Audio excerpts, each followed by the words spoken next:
and we're on.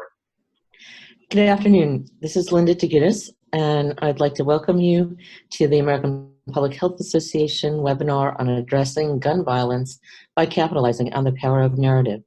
We have two speakers with us today, Kevin Kirkpatrick. He has been using strategic communication to promote public health outcomes for over 20 years, and he's a principal with the Metropolitan Group and the leader of its strategic communication practice. And Karen Severino, who is a former reporter and an advocate for the power of storytelling. She's been helping organizations research and shape messages and engage stakeholders through grassroots efforts and public will-building campaign.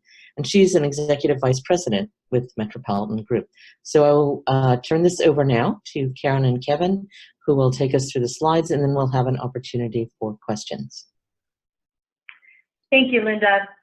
I'm Karen Severino. Just for a little bit of context, Kevin and I spoke at the APHA 2018 conference on the topic of gun violence prevention and how the current narrative is hampering efforts of advocates, health providers, and communities to change the conversation to move the proverbial needle on gun violence prevention.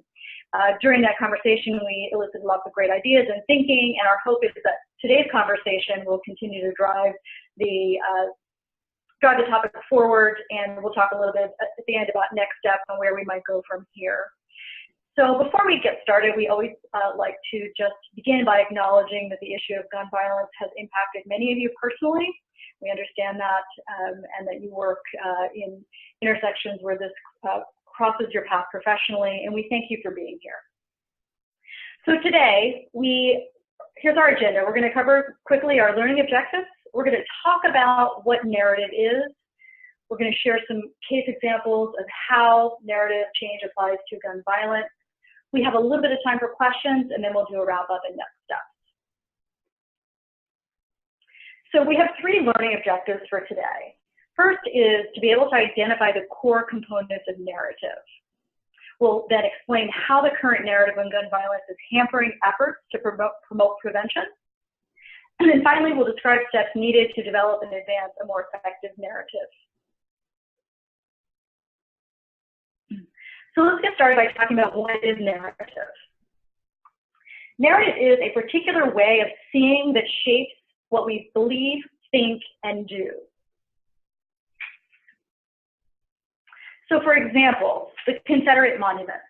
For some, Confederate monuments are about history, about connection to community and to the past.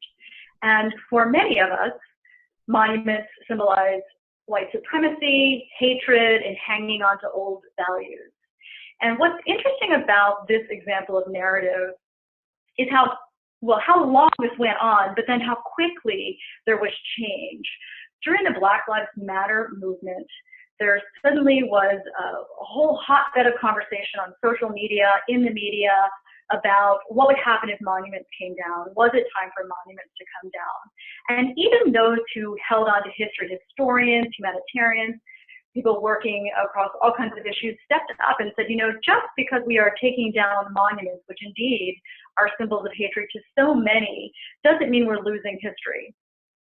And while there's some history to be celebrated and some to not be as celebrated, this is an opportunity for us to move forward. So in this case, there was a narrative shift that happened rather quickly, and you will recall in the weeks following this Black Lives Matter movement starting a few years back, monuments came down overnight in many cities. So while narrative is often something that is in place to have people be able to hold their power, very quickly, when we get organized, we can topple an existing narrative. So what is in a narrative? Narrative includes stories, so it's what we see and what we hear over time that aggregates to create or reinforce a narrative in our minds. The frame of the narrative is grounded in core values. This is the DNA. So what are the values within a narrative? These are the things that people hold close to them, that they attach to. Very often, we also see a problem and solution framing in a narrative. We'll give an example of that in a moment. And also blame and responsibility. why is a narrative a certain way? Who's to blame in this situation? So for example, if you think about childhood obesity, very often the stories are about parents giving their children unhealthy foods, not taking responsibility for their children. Parents are to blame, and we hear stories and we see pictures that reinforce the responsibility that parents have for their children, that they're just not doing a good job keeping their kids healthy.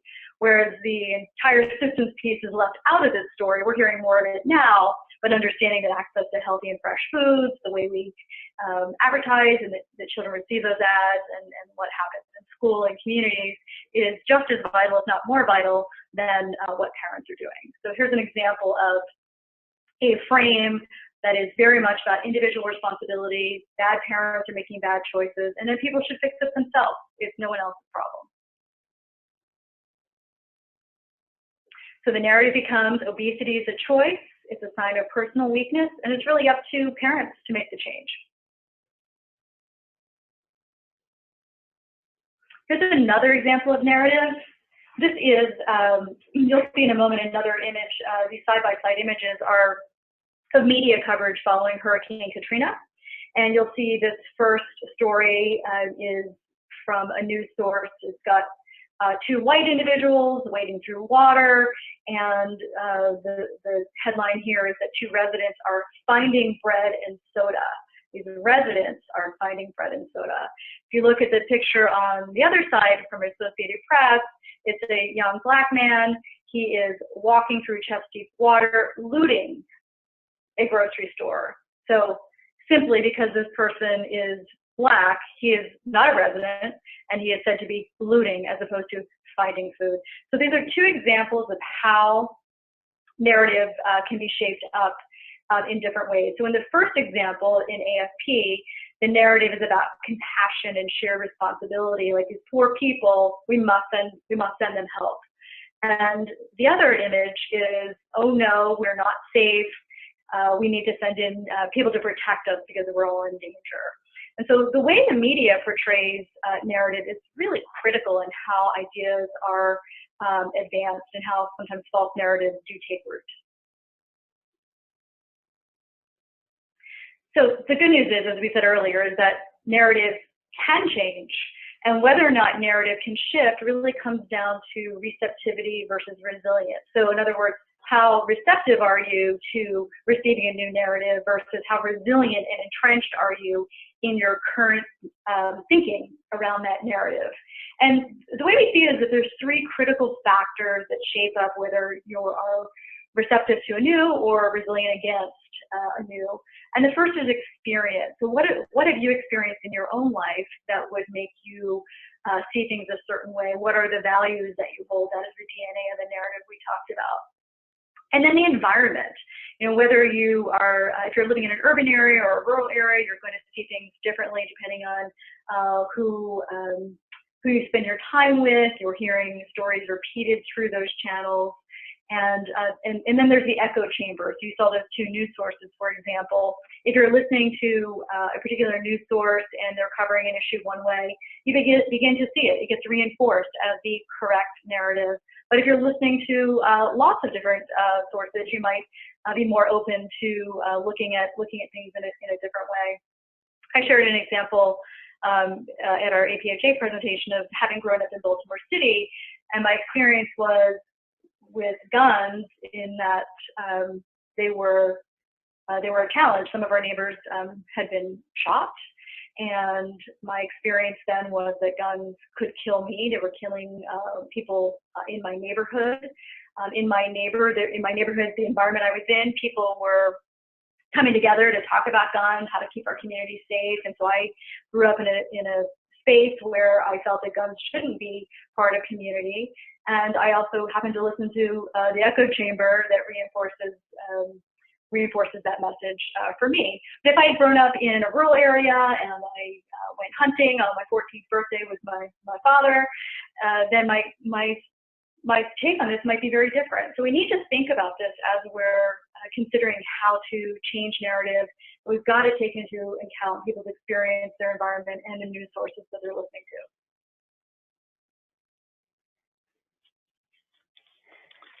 Thanks, Karen. This is Kevin, everybody. So let's transition now to talking about the narrative on gun violence and its prevention.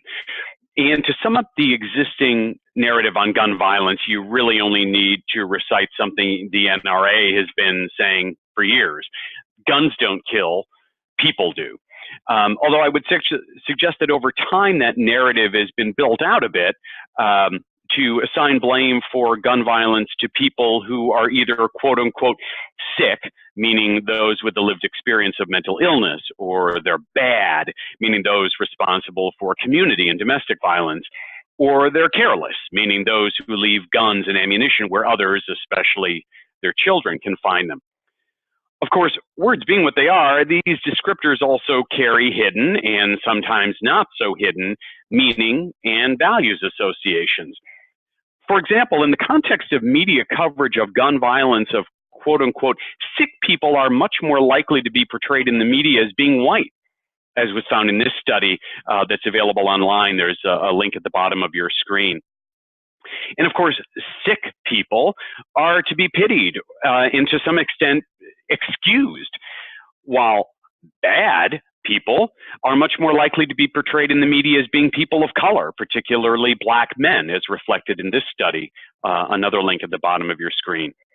And bad people are to be rooted out and punished, much in the same way that Karen described the narrative after Hurricane Katrina, where it was instilling fear of people of color and suggesting that sending in authority figures in the form of the National Guard to punish people was what needed to happen. The study that's referenced here is fascinating on a number of levels, but just look at this. While blacks are overrepresented in portrayals of criminals in media coverage, whites are vastly underrepresented as criminals in media coverage. I won't ask if anyone's surprised at this, because I suspect the answer is that nobody is, but it's interesting to see the data nonetheless. In looking at the narrative on gun violence through the model Karen talked about a little bit earlier, it's possible for us to do some reverse engineering because, of course, the NRA has never published its messaging strategy playbook, so we have to extrapolate their likely strategy from what we can see and what we can hear as it plays out in their marketing and in the public discourse. And it seems clear that there are three dominant values the corporate gun lobby has used in its narrative: individual freedom, safety, and authority and justice. They've grounded all these values in a set of fear-based appeals that overtly communicate that our individual freedoms are at risk of being taken away, that we need to be protected from sick, bad, and careless people, and that bad people and careless people need to be punished. Overall, defining the problem in terms of people frames the narrative through an individual responsibility lens, which makes it much harder to advance policy solutions. In this regard, it's really not dissimilar to the obesity prevention narrative that Karen talked about earlier. Frame the issue as an individual responsibility and then discount any population-based or policy solutions as being overreaching by the government toward creation of a so-called nanny state. It's a construct we see play out over and over on a wide range of issues, especially those in the realm of public health. In fact, we've been invited by APHA to conduct a follow-up webinar sometime in this first quarter on narrative and public health to explore this challenge more directly. I hope you'll be on the lookout for the announcement of that date for the follow-up webinar. In terms of gun violence, the solutions to the problem then become fairly obvious in this narrative frame. We need to prevent sick people from getting access to a gun. We need to punish people who do bad things. And we need to educate parents about gun safety in the home. And while each of these policy prescriptions has merits that you could argue, they all accept the framing of the problem as being one of individuals. And thereby it accepts the frame put forth by the corporate gun lobby. And once you accept the rules of engagement as defined by others, you put yourself on the defensive. And that has consequences, as we've seen. Here's a study that was put out just last year by our friends at the Berkeley Media Studies Group out in California. They did an analysis of media coverage of gun violence in California that reinforced and updated what some other studies have been showing over the years. In this context, what they reported was that first, media coverage of the vast majority of gun violence is episodic, and it's not contextual. And there is seldom a focus on the broader consequences of gun violence beyond the immediate incident that is being reported on. The media focuses on that specific incident. Media coverage spikes, particularly after a mass shooting, and then it quickly dies away and no continuing contextual conversation takes place about the underlying issue and how to resolve it. I will add that we found an identical dynamic in our examination of online and social media content in the aftermath of the shootings in October of 2017 in Las Vegas and after the Parkland shooting in February of last year. Hard to believe that it's almost a year since Parkland. Some of you might have seen our poster session or participated in the workshop that Karen and I led at November's APHA conference. And as we reported then, we found a huge spike in online conversation and media coverage immediately after both of those mass shootings, and then a quick fade back to this relatively modest level of public discourse on the issue. Not surprisingly, given what I shared a few slides earlier, speakers in media coverage of gun violence are more often to be representatives of law enforcement, reflecting that authority justice value. And not surprisingly, most of those individuals are represented as being white, while victims and perpetrators of violence in the media are often portrayed as mostly men of color. Finally, this Berkeley Media Studies Group report found that solutions to the gun violence problem are rarely described in media coverage, except with regard to what signs were missed along the way that might have led to the perpetrator being identified before he, and it's almost always a he, isn't it, picked up a gun or more than one gun. Even in this, however, the focus is on the individual. How could this person have been prevented from perpetrating this crime? Or who missed the warning signs? It's all about the assignment of individual blame rather than on any systemic solutions or shared responsibility. So again, you're falling right into that individual responsibility narrative frame. And as Karen and I have described, narratives have consequences. And we see the consequences of the gun violence narrative play out time and time again. For example, here's a study published in the Washington Post in 2015 that reported on what people thought was a bigger priority: enacting new laws to reduce gun violence or protecting the rights of gun owners. And as with so many other issues on which the American public is polarized, here we see a virtual tie.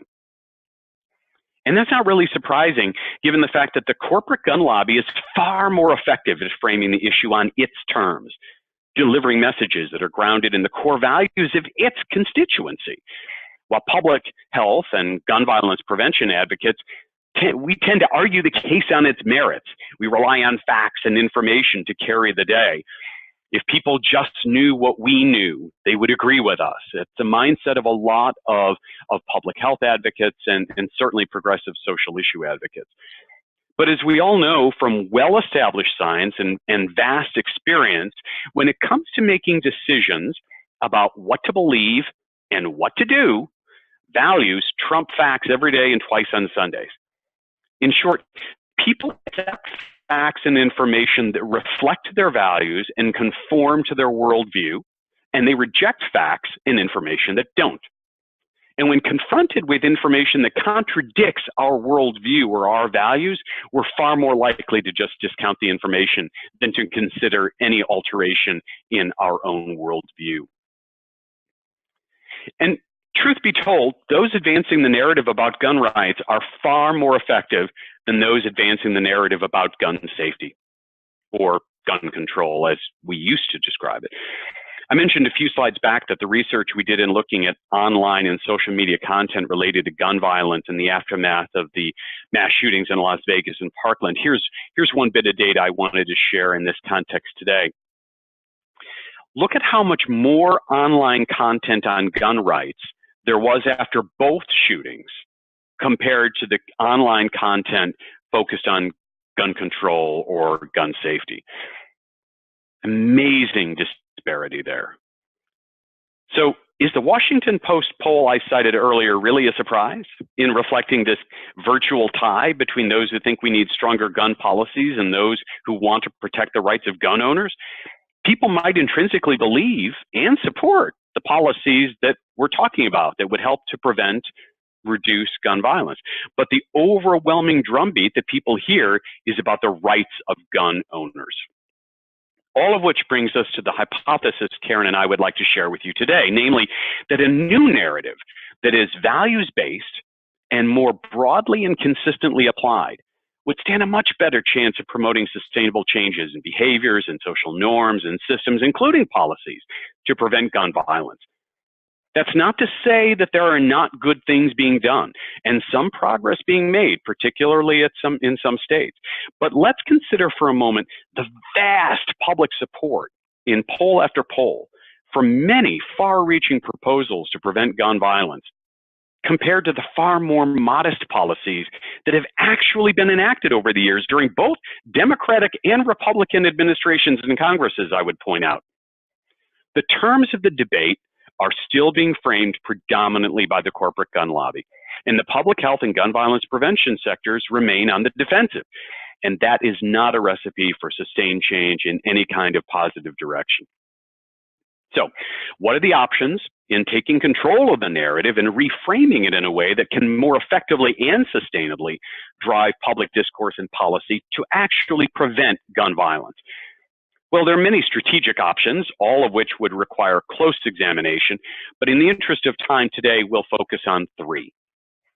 First, we could maintain the present course, continue to align our narrative and our storytelling around the values of safety, health, and more recently, equity, and find new ways to ensure greater alignment and consistency of the delivery of that messaging and those stories that help to advance that narrative. But I think our caution is that this narrative framing might be primarily preaching to the choir. Second, we could explore a new values alignment that might have more resonance with a broader and more diverse set of stakeholders. For example, community or shared responsibility.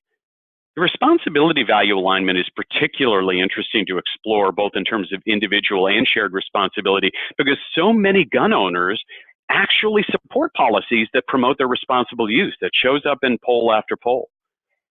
So there might be an interesting meeting of the minds there. Thirdly, we could find another point of entry for the conversation. For example, since the majority of perpetrators and victims of gun violence are men, do we have a problem with guns or do we have a problem with men? Why do so many men feel the need to act out in violent ways and feel that they have the right to do so? Is it connected to a growing sense of powerlessness or is something else going on? The third strategic option is the most out of the box, but it's also worth considering.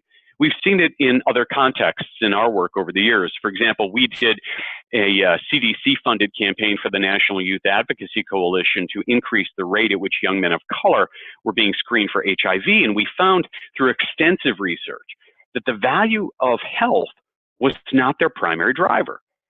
Oh, sure, they cared, but they felt patronized and disrespected by traditional public health messaging on the issue of HIV testing.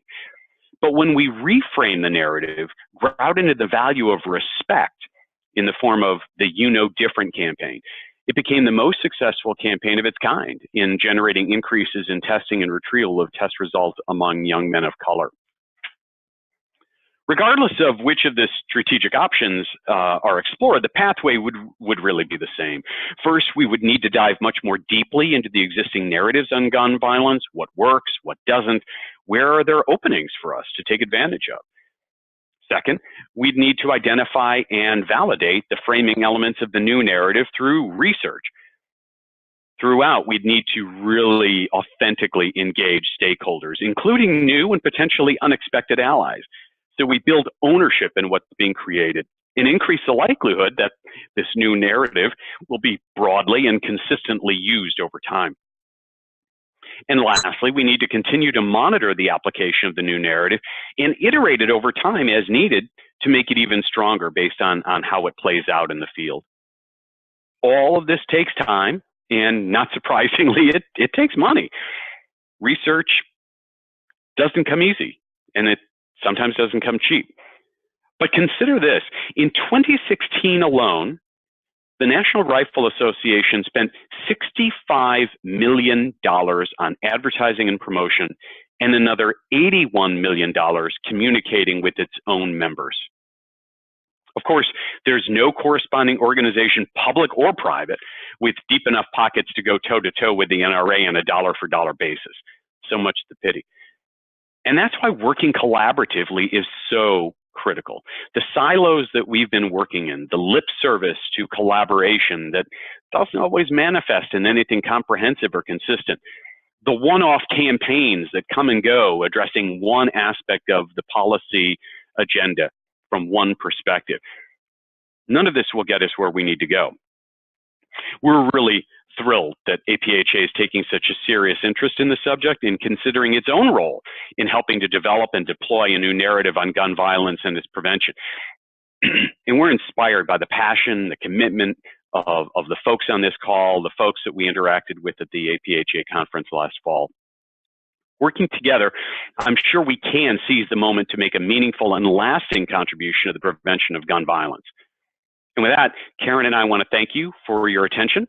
I think we're going to turn it back over to Linda and start responding to some of the questions you've been posing along the way. Great. Thanks, Karen and Kirk. This is really very interesting and relevant to, I think, the work that a lot of us are doing these days and to the people who are on the phone. So we appreciate all of you sending in questions, and we'll start to go through some of them. So first question, how long will it take to change a stuck narrative around gun violence? And how do technology and social media accelerate or inhibit change? Thanks, Linda.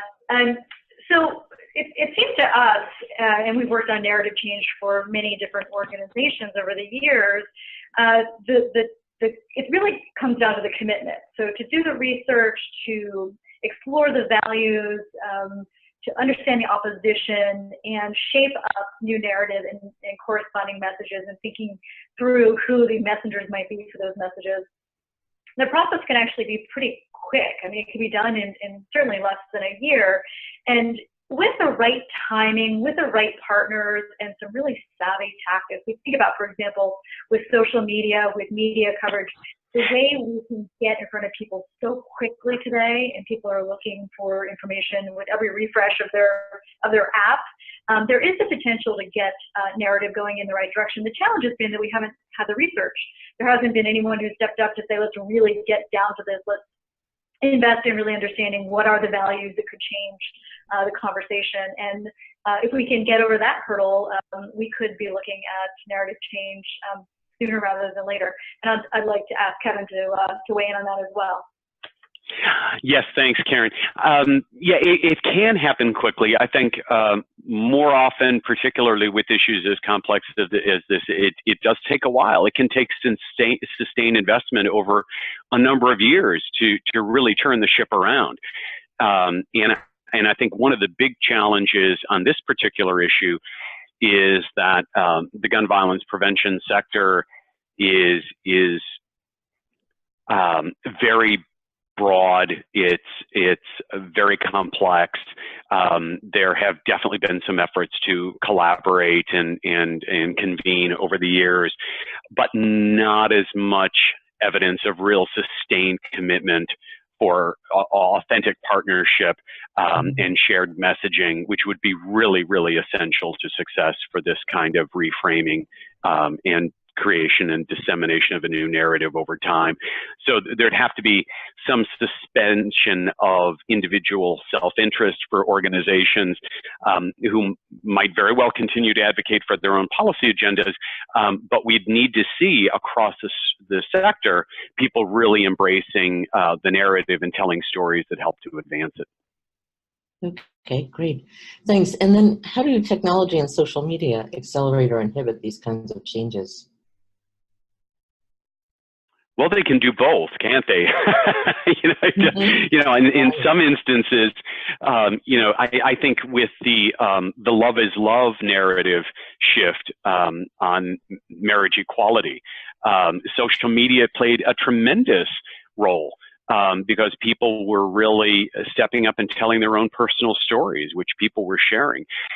We also saw that after the Parkland shooting, there were some students from Parkland, Emma Gonzalez among them, who after meeting with students in the city of Chicago, from the city of Chicago, had their eyes opened to the reality that while the media was paying all sorts of attention to what had happened to the students at down in Parkland, that there were students of color in communities all across the country who were dealing with the trauma associated with gun violence every day, and the media wasn't paying a bit of attention. And they started to use their social media platforms to expand the conversation about gun violence, to really embrace an equity value. So it can be really, really powerful as a force for positive change. It can also be a really powerful force to maintain the status quo. And as Karen mentioned earlier, so often narrative exists to protect the entrenched power and privilege. Social media can be a very powerful tool for protecting entrenched interests. When you think about the incredible social media conversation about the Mueller investigation, for example. All you have to do are utter 3 words, rigged witch hunt, which dominate a lot of social media on the conversation, to see how quickly a narrative can be hijacked in a direction that's counterproductive. Okay, great, thanks. Okay, the next question we'll move on to: who would be the parties or organizations involved in developing and employing the new narrative and organizing around it? And does this have a greater chance for success in some states rather than others? Yeah, so we've been thinking about who would engage in this process of research and thinking about narrative change. And it certainly needs to be done in a way that's broad and deep. So looking at people who are in communities, governors, mayors, public officials, people responsible for our health in our communities, certainly we would want at the table. Community members themselves, neighborhood associations, advocates, people who are educating our kids. Educators are not feeling safe in schools, doing their jobs, and they're unsure about how to protect the children under their watch. So the education community is vital. Certainly public health officials, health practitioners, we've seen a lot of medical doctors coming to the conversation. And then also business. We saw what happened when Dick's Sporting Goods decided that it was going to change its policies around selling guns, and really set an example for others, maybe not to follow, but at least to pay attention to. So we think that it would require a lot of multiple stakeholders to really sort this through, because it is complex. And the second question was, does it have a greater chance for success in some states rather than others? So that really comes down to that resilience versus receptivity. And clearly there are states that are going to be more entrenched in the values of gun ownership and the right to have guns.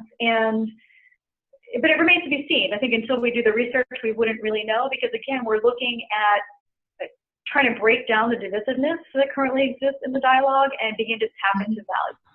So as Kevin mentioned, many gun owners are all about responsible gun ownership. So we do feel like there are some ways that we can get traction in places that you might not suspect would be as easy to gain some advantage. Kevin, what do you think? Right. Yeah, I completely agree, Karen, and I think that's a really important point. That I don't think what we're talking about here is creating a narrative that paints gun ownership as bad and gun owners as bad people. I think what we would want to explore is where we can find common ground with people who are responsible gun owners, and see that it is a right that comes with certain responsibilities. And in that regard, I think we would certainly want to make sure that the communities we're engaging, and certainly where we're doing our research and message testing, includes rural communities, communities in the South, where gun ownership might be much more prevalent. I think it's really important that whatever we come up with is something that resonates across both sides of the political aisle. Perhaps not, it doesn't make either extreme very happy, but attracts a majority of people who can buy into it. I would point out that, on some recent policy shifts, including some important wins in some states on immigration reform, and in Florida very recently on reinstating voting rights to convicted felons, the evangelical Christians were an important and in many respects unexpected ally in those efforts. So I think finding common ground with people that we might otherwise have not considered as potential allies would be a really important part of this effort. Okay, great. Okay, well, we have a question about the recent dialogue between the NRA and medical community regarding stay in your lane. Do you think it will help, hurt, or end up doing anything for the discussion?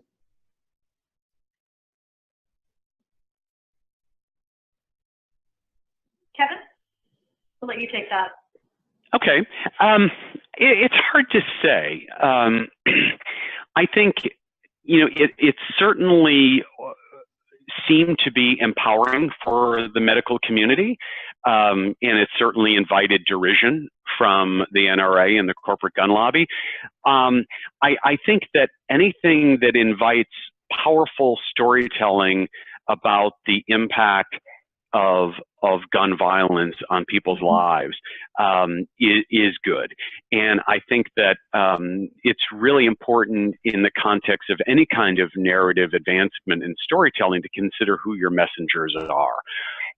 And there are some messengers on every issue that would be considered to be likely allies and spokespersons and messengers. For example, on the issue of education, it's no surprise when a teacher or a principal gets up and talks about the value of education, the need to invest more in education.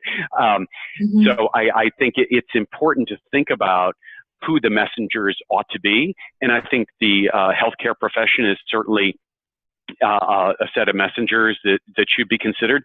I also think that law enforcement is a set of messengers and potential allies and champions who should be considered. So I think that it's something that is definitely part of any strategy for narrative advancement. Okay. You said that the three main values of the dominant narrative are individual freedom, safety, and authority/justice. What three values do you use for the alternative narrative? Ooh, good question. Karen, do you want me to start that, or do you want to? Why don't you take it? Okay. It's a good question. I think that the safety value is a really interesting one. Because I don't know, about 5, 6, 7 years ago, there was some research done, and a paper was put out about effective messaging on gun violence prevention that was grounded in some research, some focus groups, I believe, that they had done, that showed that the safety value is one that could actually be useful for those advocating for gun violence prevention. Mainly, as I recall, in the context of people have a right to be safe sitting on their front porch without fear of a drive-by shooting. People have a right to feel safe sending their children to school or walking into a Bible study class, for heaven's sake.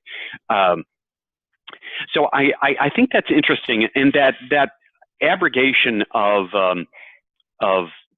another of the opponent's value set is interesting to consider.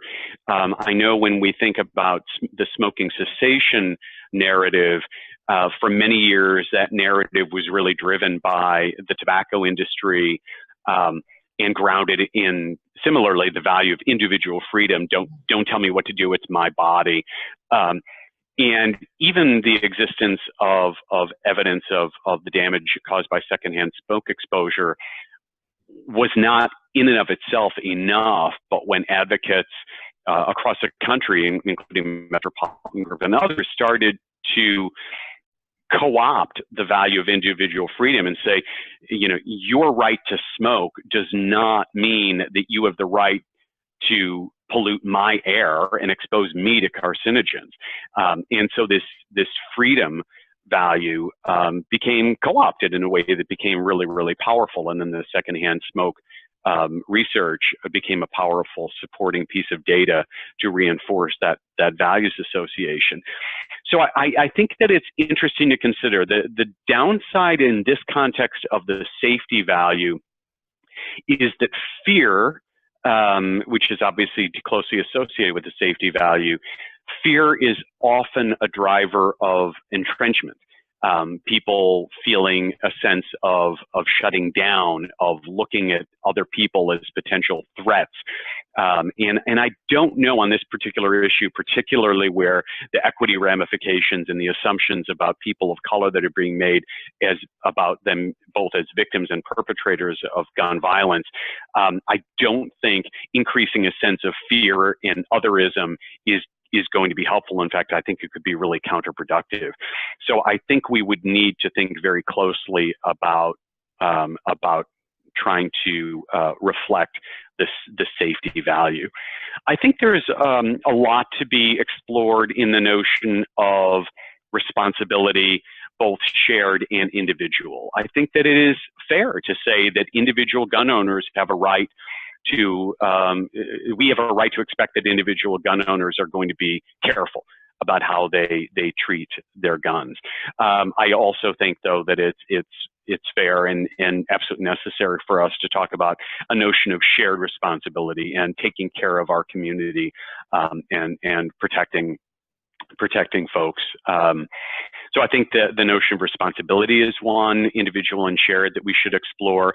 I also think the issue of fairness and equity is one that ought to be considered. And there undoubtedly are others. Karen, do you have any thoughts? I'm going off too long on this. I'm going to be your personal echo chamber on this. I think you've got it. I think it's really about, as opposed to what's being taken away from us, I think it's about thinking to the future and what we can have as a society, as a community, if we are thinking about this issue differently. So I'm in agreement with you. Okay. Well, another question that's very interesting, I think, is how is the narrative heard differently across generations?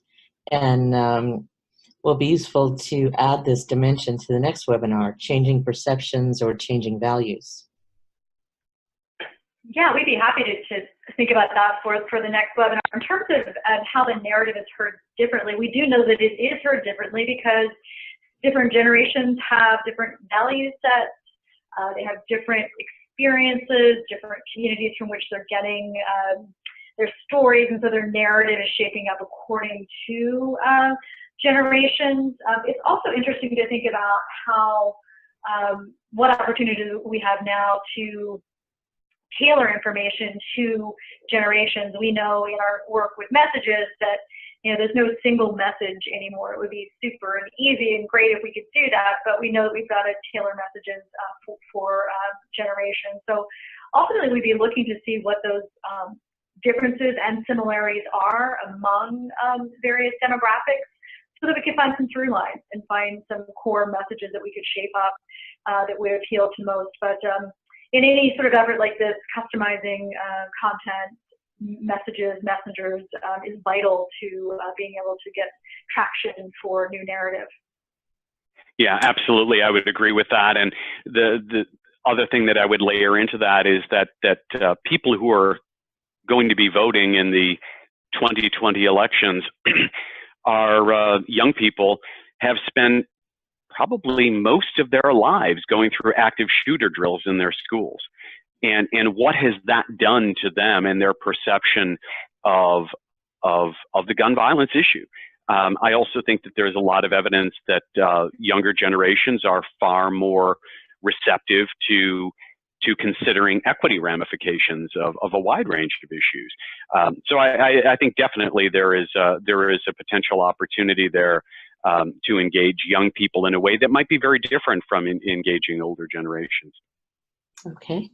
Okay, I'm going to just ask one last question using the prerogative of the moderator, is a lot of people, when these violent incidents occur and shootings occur, especially mass shootings, they'll post something, on Facebook or somewhere else and say, well, you have our thoughts and prayers.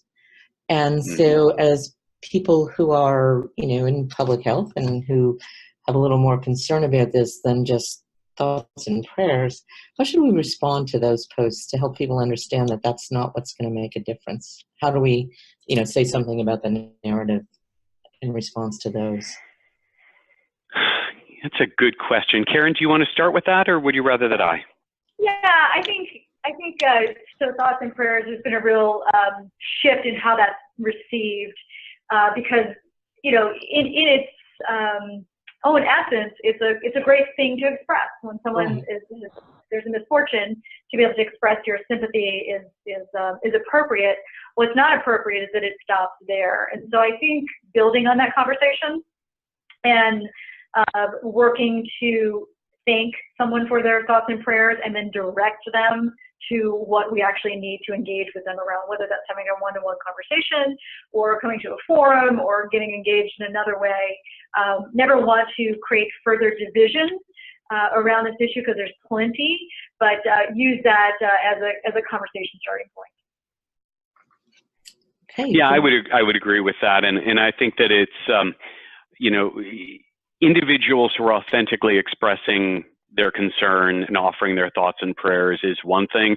I think when policy makers are using it as a smokescreen for not doing anything at all, that's not acceptable. But I would say that for the public health community in general, that the time to really be pushing for solutions is not in the immediate aftermath of a shooting. When a couple things are happening and it is far too easy for the corporate gun lobby and others to accuse the public health community of trying to take advantage of a tragic situation for its own policy agenda, although they feel no similar compunction to avoid talking about their own policy agenda during those times.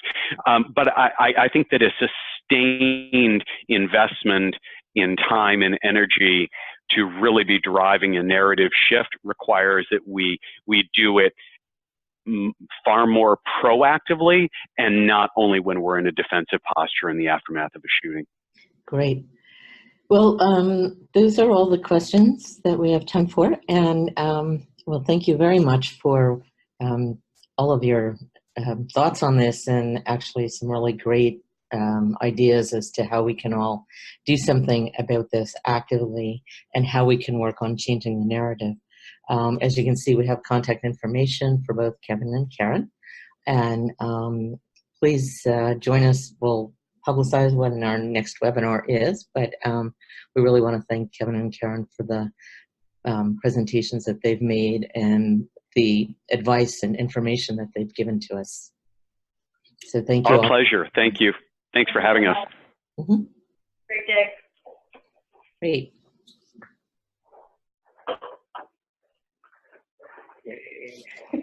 It's hard when you get too many